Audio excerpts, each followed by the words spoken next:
Come back to it. So this is literally a minute later. It's the same player who just thinks he's put Denmark in front. There, Andersen is a judge handball through Snickometer. And there's going to be those questions about, but this falls within the current interpretation and application within the IFAB, where if your body is outside the silhouette, creating a barrier and preventing that ball to come from, what Snickology had basically, or Snickometer has basically said is that contact right there is, but because his arm is outside right, prevents that ball from crossing by interacting with it. Therefore, it is a recommended decision for that to be a handling offense. Okay, two points about that. You say it's outside the sort of natural silhouette of the body, but he's running across there to block the shot.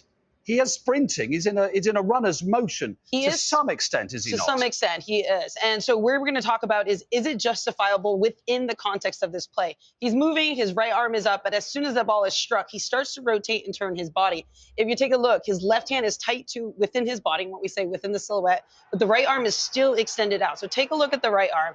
As soon as he begins to turn, his right arm stays a little bit there, and although the hand is out, it's going to be this next angle that's going to indicate and show that is a bit more of the decisive. This angle, right arm, right hand. Right, proximity, Christina. Look how close they are. Surely proximity is a mitigating factor for Andersen. It no longer is. Proximity is no longer a mitigating factor. It used to be, but when the current interpretations with handling, proximity has gone away. I'm sorry. Now it's being started to be applied back in only when you are stepping in for a challenge and it deflects off your body. Proximity is starting to be added in, but proximity has been taken out over the past 3 years. I think it's brilliant the way you can explain it like that, but for me, for them to be looking for that as an handball is just never ever going to sit well with me. I'm sorry. That's just like, I don't know why they're going so deep into the science of that. I can't with the proximity, and I hear what you're saying. The law for me is just like, it's gone crazy. I'm always critical of defenders who come out right and they come out and defend, they put their hands behind their back. You always think your balance can't be right, but that's what you feel for defenders now. I agree. I know what's been said. I can't see that as a penalty. I just can't. The defenders. What else does every defender have to put their arms behind their back? Yeah. Then you're losing that balance in case. Yeah, but the player that might maybe players might dribble at you and you're off balance. But you just feel for defenders now. Yeah. That's not the game we grew up loving. These type of decisions. I think if that wasn't given in the penalty, I don't think everyone tonight or tomorrow morning would be going, well, you know, what a poor decision. It's crazy. And you're obviously a Premier League manager.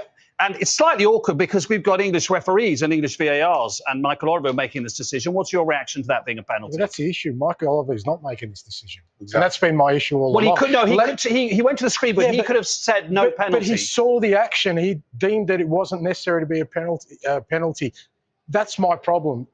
If I hear one more person saying that they're not re-refereeing a game, I will blow up. Seriously, because that's exactly what they do. Okay, that is not why. I don't think that is why we brought in technology for that decision.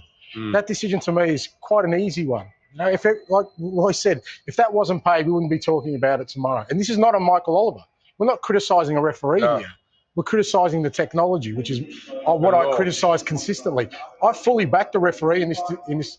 If he didn't pay that, if he did pay that, we'd be saying, okay, he saw it that way. But technology is supposed to be definitive.